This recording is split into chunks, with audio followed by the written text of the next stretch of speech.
my title changed slightly. It's French Legacy in Lao Literature. Laos is sort of a forgotten country in Southeast Asia. Older generations will know it from the Vietnam War. My generation will know it from King of the Hill, which is a sitcom on Fox. And besides that, if someone asks me where Laos is, I'm just like, it's a landlocked country in Southeast Asia. It's really forgotten. More people focus on Vietnam. I spent my summer there, 2 months there, visiting family and such. And it's a different world. According to the Freedom House report of 2007, it's listed as one of the top 25 most repressive countries in the world, which means that there is a lot of political repression and as well as lack of freedom for private discussion. If I was in Laos right now, I would not be able to give this presentation, which I don't think it's that controversial, but there are 3 parts of my project. First part would be historical context, second part would be a literary analysis, and then the third part, and probably the most difficult part, was translation.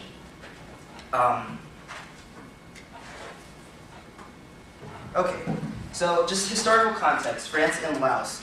France colonized Laos in 1893, adding it to French Indochina, which would consist of present-day Laos, Vietnam, and Cambodia.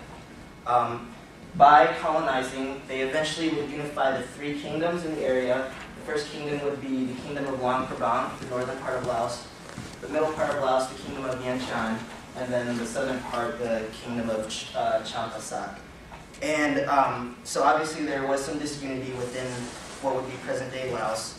The French, while they were in Laos, did very little for infrastructure. There was not much economic benefit from the country. They focused on Vietnam a lot more. To put it, just a few random facts is they left 1 paved road when they left in the entire country, and they left less than 10 schools there after they left. One problem they did have with Laos was the fact that the Lao people share a lot of similarities with Thai people, which would be the members of present-day Thailand, the Kingdom of Siam at that time. And so the French really wanted to promote this idea of a unified state. Hopefully that would help them maintain their presence, settle some border disputes with the Kingdom of Siam. And so they really pushed for national unity. This is ironic because the hope was that this would help them stay there, but it would actually eventually lead to the birth of some nationalistic movements, and Laos was independent in 1954. After independence, there were 2 sides in Laos politically. There were the Royalists, which were backed by the US, which is a side that my family has ties to, and then the Nationalists, which were backed by the Soviet Union. You probably guess what happens in that area after that, Vietnam War. I do suggest you read, if you have time, to read into the Secret War fought in Laos. It's a dark chapter in American history, and it's really interesting to learn of what happened there, but the US denies. Also, focusing specifically on literature, before the French came in 1893, literature in Laos was found in the temples. It was all religious texts, and they were meant to be performed, which meant that literacy rates were really low, and so monks would be performing these on special holidays. And these were pretty much the only texts that were available.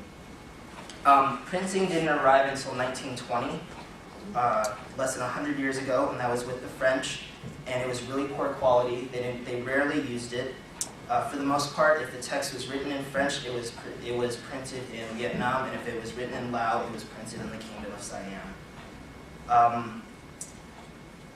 The Lao elite would be the one group that did gain something from the French, and that would be through education.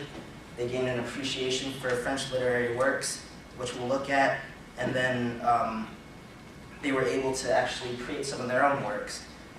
It wasn't until 1940 that the first Lao newspaper came out. It was called Lao Nhai, which means the Great Lao, and in Lao, and this is the birth of modern Lao literature. The paper ran poetry and short stories, but funny enough, the first Lao prose ever written was written in French and then translated into Lao. just to put things into perspective. The author I focused on is named Pierre Thomson.mov, and his father, Francois, was Cambodian. He was a guide for Auguste Pavie in 1892, his expedition, a Frenchman's expedition into the northern part of Laos. Francois would end up marrying a Lao woman and settle in Luang Prabang, the northern part of Laos. And he gives birth to the son in 1892 and gave the name Pierre, and along with his name came a great appreciation for all things French. Yin was one of the first Lao students to study in Paris. He went to study in Paris in 1906. He also studied at a colonial school in Saigon, which is present-day Ho Chi Minh City in Vietnam. And he's attributed to have written the first modern Lao novel called, sorry if I butcher this, but I don't think you'll know, Saksit, which means the sacred Buddha image. It was published in 1944. On the front cover, there is a little sort of subtext that reads, written in easy-to-understand Lao language. It was almost a novelty to have something written in the vernacular in the country, so not many people could read it, not many people wanted to read it. Most of the important things were written in French. He was known as a writer, very proficient in French verse, which we'll see. And one thing I want you to take a look at is his dress and his medals. He's dressed, this is a Southeast Asian man dressed in French costume, and the medals he made were given to him by the Kingdom of Laos. Now the funny thing is, these medals are very Lao in design, but they were all manufactured in France and then brought over to Laos. So he appears to be very French, except for the ethnicity. But moving on, after independence, he would work for the national side of Laos. The work that I looked at was Dok Jampa, which is a collection of 17 poems written by Nin. It was published in 1961 after independence, and it was published in Vientiane, the capital of Laos. And this work is mentioned a lot when speaking about Yin. The problem is the work itself is not discussed in depth. I was unable to find any translations, I was unable to find any literary discussion, and I was unable to find anything past the name for this work. So naturally, that's something that I wanted to look at. So I started working on it, and it is written in French. It is written in French versification. It uses, what we'll look at today is the structure, is the meter. It uses the Alexandrian meter, which is a 12-syllable meter. And the 12 syllables are often separated by a seshra, which breaks the line into 2 equal parts of 6 syllables each. And that really contributes to the flow of the read of it and to the melody of the work. The Alexandrian meter was something that was heavily used in French literature between the 16th and 19th century. A lot of the famous French works that you will read or see acted out are going to be written in this meter scheme.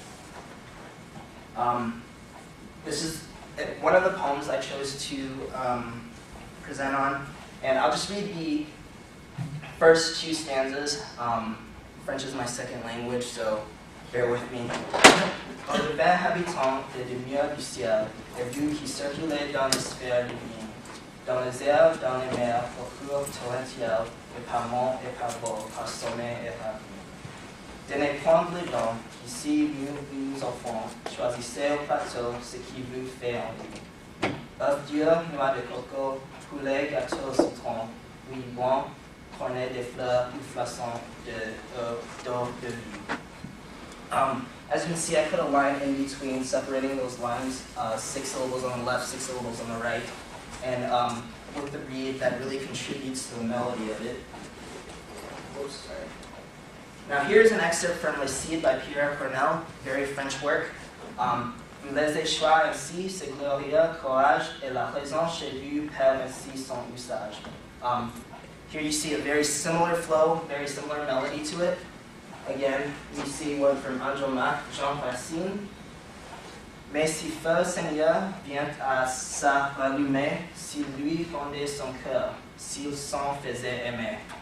And then again from the more famous playwright Molière, c'est un miracle encore qu'il ne met aujourd'hui en famille à la clef du mener avec lui. And then finally, Charles Baudelaire. This poem really, you can really see the similarities between the two poems. La très chère était nue, la très chère était nue et connaissant mon cœur, elle n'avait gardé que ses bijoux son oreille, dont les riches artifices lui donnaient leur vainqueur, quand dans leur jour heureux, les esclaves demeuraient. And then I put them side by side so you can just sort of see. One thing you want to note is obviously the versification, the Alexandrian sonnet, or Alexandrian meter. And then also the rhyme scheme is A, B, A, B. So you have ciel et torrentiel, and then divine et ravine, et cœur avec vainqueur, and sonnerie avec moiré. And then, and this is the excerpt from Nien's poem. So that's the French side of things. What makes it loud? The title of the work is Dok Jampa, which is essentially, think of the bluebonnet for Texas, and that is what that is for Laos. But looking more closely at the specific poem, the subject matter of this poem, it's le basi. Basi is a Lao word. It is not a French word. It is a Lao ceremony. And it's a ceremony performed whenever there's an important event in one's life. So the birth of a child, marriage, homecoming, if you're going away, or if you're even sick. I had one for my high school graduation. It's also known as Su Quan, which means calling of the soul. And it comes from this deep-rooted animism belief that there are 32 parts to a soul, and there are 32 vital forces within a soul. And keeping as many of these forces within your body is good for maintaining equilibrium.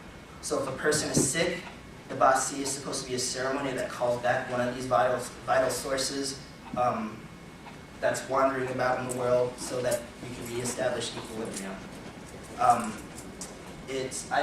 When you're looking at this, there's this quote from Voltaire that says, "It's as impossible to translate poetry as it is impossible to translate music." So just keep that in mind. It's a little rough, but one thing, this is a picture that I took when I was in Laos. That's my cousin. He's going to become a novice monk. And right here you see he's tying these threads around his wrist, and I have a few that I have still from when I was in Laos. And essentially he'll chant while you're tying these on, and usually they'll chant things like, "I wish you good health, good fortune."